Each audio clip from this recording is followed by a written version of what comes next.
గండు పిల్లి కాపు. పూర్వం ఒక రాజుకు నలుగురు కొడుకులు ఉండేవారు. వాళ్ళు నలుగురు ఎప్పుడూ అంతఃపురంలోనే కాలక్షేపం చేయటం రాజుకి నచ్చలేదు.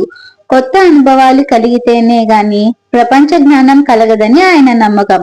అందుచేత ఒకరోజు రాత్రి జట్లుగా చదరంగం ఆడుతున్న తన కొడుకులతో, అస్తమానము ఈ కోటలోనే కూర్చున్నా నాకు ప్రపంచపు వింతలేవీ తెలియటం లేదు. మీరు నలుగురు వెళ్లి 4 వింతలు చూసి నాకు వచ్చి చెప్పండి, సంతోషిస్తాను అన్నాడు. మర్నాడు చీకటితోనే నలుగురు రాజకుమారులు 4 గుర్రాలెక్కి బయలుదేరారు. వాళ్ళు నగరం దాటి అడవి చేరగానే పెద్దవాడు, నలుగురము 4 వైపులకు వెళ్లి కనబడిన వింతలు చూసి వచ్చి నాన్నకి చెబుదాం అని ఉత్తర దిక్కుగా వెళ్లిపోయాడు. పెద్దవాడు వెళ్లిపోయాక రెండో వాడికి ఒక సందేహం వచ్చింది. ఒంటరిగా వెళ్లిన అన్నకు ఏదైనా ప్రమాదం సంభవిస్తే ఎవరు ఆదుకుంటారు? ఇలా అనుకుని వాడు కూడా ఉత్తరంగానే బయలుదేరాడు. పెద్దవాళ్ళిద్దరూ ఉత్తరంగా వెళ్లారు కదా అని మూడో వాడు కూడా అదే దారి పట్టాడు. వాడికి కొంచెం వెనకగా 4వ వాడు కూడా పెద్దవాళ్ళు ముగ్గురు వెళ్లిన దారినే బయలుదేరాడు. పెద్దవాడు చీకటి పడేదాకా ప్రయాణించి ఒక నది ఒడ్డు చేరుకున్నాడు. నదిని ఆనుకొని ఒక కొండ ఉంది. ఆ కొండ మీద ఒక పాడుబడిన ఇల్లు ఉంది. పెద్దవాడు ఆ రాత్రి ఆ ఇంట్లో గడపడానికి నిశ్చయించి గుర్రాన్ని కిందనే వదిలేసి కొండ ఎక్కాడు. కొండ మీద ఉన్న పాడుబడిన ఇల్లు విశాలంగానే ఉంది. ఇంటి గుమ్మంలో ఒక నల్లని గండుపిల్లి కూర్చొని ఉన్నది. అది పెద్దవాణ్ణి చూసి వికృతంగా అరిచి పక్కకు తప్పుకున్నది. పెద్దవాడు మూసి ఉన్న తలుపు చాలాసేపు తట్టినా తలుపు ఓరగా తెరిచి ఒక మోని తొంగి చూసింది. ఆమె జుట్టు జడలు కట్టి ఉన్నాయి. ఆమె పైనుంచి కిందకు కాషాయ రంగు గల అంగరక ధరించింది. ఆమె మెడలో జిల్లేడు పూలదండ ఉన్నది. ఆమె కళ్ళు పిల్లి కళ్ళలా మెరుస్తున్నాయి. గాబరా పెట్టే గండు పిల్లి గుమ్మంలోనే కాపు వేసింది. తలుపు మూసిరా అంటూ ఆమె లోపలికి వెళ్ళింది. పెద్దవాడు తలుపు మూసి లోపలికి వెళ్ళాడు. యోని గూట్లో ఉన్న ప్రమిద తీసి వెలిగించింది. ఆ గది కిటికీలో నుంచి ధారాళంగా గాలి వస్తున్నది. ఎందుచేతనంటే ఆ ఇల్లు కొండ అంచున ఉన్నది. ఆ కిటికీ దిగువన ప్రవహించే నది మీదకి ఉన్నది. తినడానికి ఏమైనా ఉన్నదా అని పెద్దవాడు యోనిని అడిగాడు. చేపకూర కావాలా, చెద్ది అన్నం కావాలా అని యోని అడిగింది. చేపకూరే కావాలి అన్నాడు పెద్దవాడు. అయితే ఆ చేపవు నీవే కావాలి అంటూ యోనిని తన మెడలోని జిల్లేడు పూల దండలో నుంచి ఒక పువ్వు తెంపి పెద్దవాడి మీద విసిరింది. వెంటనే పెద్దవాడు చేపగా మారి విలవిలా తన్నుకోసాగాడు. యోని బల్లున నవ్వి ఆ చేపను తీసి మంచినీళ్ల కుండలో వేసింది. ఈ పాటికి రెండోవాడు కూడా నది ఒడ్డుకు చేరాడు. అక్కడే పచ్చిక మేస్తూ పెద్దవాడి గుర్రం కనిపించింది. కొండ మీద ఇల్లు కనిపించింది. సంగతి గ్రహించి వాడు కూడా తన గుర్రాన్ని కిందనే వదిలి కొండ ఎక్కాడు. గండుపిల్లి రెండో వాణ్ణి చూడగానే వికృతంగా అరిచి పక్కకు తప్పుకున్నది. వాడు తలుపు తట్టేసరికి యోని తలుపు ఓరగా తెరిచి గాబరా పెట్టే గండుపిల్లి గుమ్మంలోనే కాపు వేసింది. తలుపు మూసిరా అంటూ లోపలికి వెళ్ళింది.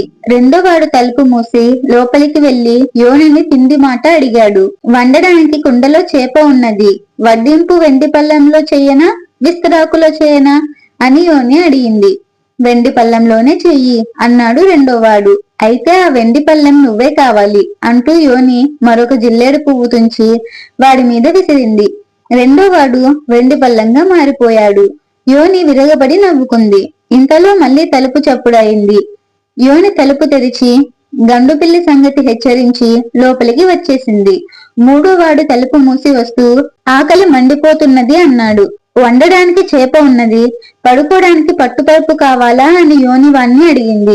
పట్టుపరుపే కావాలి అన్నాడు మూడోవాడు. యోని వాణ్ణి పట్టుపరుపుగా మార్చేసి వంట పని ప్రారంభించటంలో నిమగ్నమైంది. ఆఖరివాడు నది ఒడ్డున మేస్తున్న గుర్రాలను, కొండ మీద ఇంటిని చూసి తన అన్నలు అక్కడ ఉంటారనుకొని కొండ ఎక్కాడు. గుమ్మంలో కూర్చొని ఉన్న గండుపిల్లి వాణ్ణి చూసి భయంకరంగా అరిచి పక్కకు తప్పుకుంది. వాడు తలుపు తట్టగానే యోని వచ్చి తలుపు తెరిచింది. వాడు యోనిని, మా అన్నలు ముగ్గురు ఇక్కడికి వచ్చారు, కనబడరే అని అడిగాడు. ఆ పాడుబడ్డ ఇంటిని, ఆ యోనిని చూస్తుంటే వాడికి అనుమానం వేసింది. యోని మొహం చిట్లించి, దారిపోయే దానయ్యల సంగతి నాకేం తెలుసు, లోపలికి రావాలనుంటే తలుపు మూసిరా, గుమ్మంలోనే గండుపిల్లి తిష్ట వేసింది అని లోపలికి వెళ్ళింది. నాలుగో వాడికి యోని ప్రవర్తన చూసి అనుమానం మరింత అయింది. వాడు తన నడుముకు కట్టుకున్న పైబట్ట విప్పి దానితో గండు పిల్లిని ఒడిసి పట్టుకుని చంకలో పెట్టుకుని తలుపు మూసి లోపలికి వచ్చాడు. వాడు గదిలోకి రాగానే కుండలోని చేప ఎగిరెగిరి పడింది. కుండ పక్కనే ఉన్న వెండి పళ్ళెం మీద పట్టుపరుపు మీద జిల్లేడు పూలు కనిపించాయి. వాడి అనుమానం మరింత అయింది. వాడు ఏమీ మాట్లాడకపోయేసరికి యోని కుండలో చేప ఉన్నది వండనా అని అడిగింది. చేప ఎందుకు? చంకలో ఆహారం ఉన్నది అన్నాడు వాడు. దాన్ని తినడానికి వెండి పళ్ళెమైనా కావాలా అన్నది యోని కోపంగా. కబలం తిండికి వెండి పళ్ళెం దేనికి అన్నాడు వాడు. యోని పిల్లి కళ్ళలో ఎర్రజీర కనిపించింది. తిండి తిన్నాక కునుకు తీయడానికి పట్టుపరుపైనా కావాలా అని అడిగింది ఆమె. పచ్చిక మీద పడుకునే వాడికి పట్టుపరుపు దేనికి అన్నాడు నాలుగోవాడు. యోని పట్టలేని కోపంతో మిగతా ముగ్గురి కన్నా నువ్వు పొగరబోతివి, నీ పొగరు అనుస్తానుండు అంటూ జిల్లేడు పువ్వు తెంపబోయింది. అంతలోనే నాలుగో వాడి చంకలో ఉన్న పిల్లి గది దద్దరిల్లేటట్లు అరిచింది. ఆ అరుపు వినగానే యోని గడగడలాడిపోయింది. నాలుగో వాడు యోని మెడలోని జిల్లేడు పూల దండను తెంపేసి తన చంకలో ఉన్న పిల్లిని ఆమె మీదకి విసిరాడు. గండు పిల్లి ఆమె ముఖమంతా రక్కేసి 2 కళ్ళు పీకేసింది. యోని ప్రాణభయంతో పరిగెత్తి కిటికీ దాకా వెళ్లి అనుకోకుండా కిటికీలో నుంచి కొండ దిగువకు ప్రవహించే నదిలో పడి కొట్టుకుపోయింది. నాలుగో వాడు కింద పడి ఉన్న జిల్లేడు పూల దండను కూడా నదిలోకి విసిరేశాడు.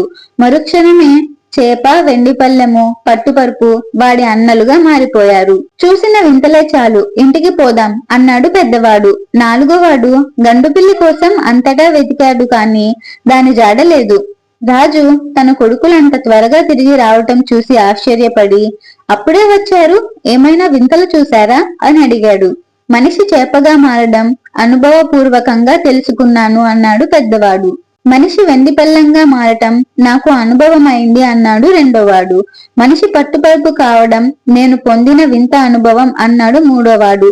ఒక చేప, ఒక వెండి పళ్ళెం, ఒక పట్టుపరుపు నా అన్నలుగా మారడం నేను కల్లారా చూశాను అన్నాడు నాలుగోవాడు. రాజుగారు విషయం గ్రహించి నాలుగోవాడి భుజాన్ని వాత్సల్యంతో తట్టాడు.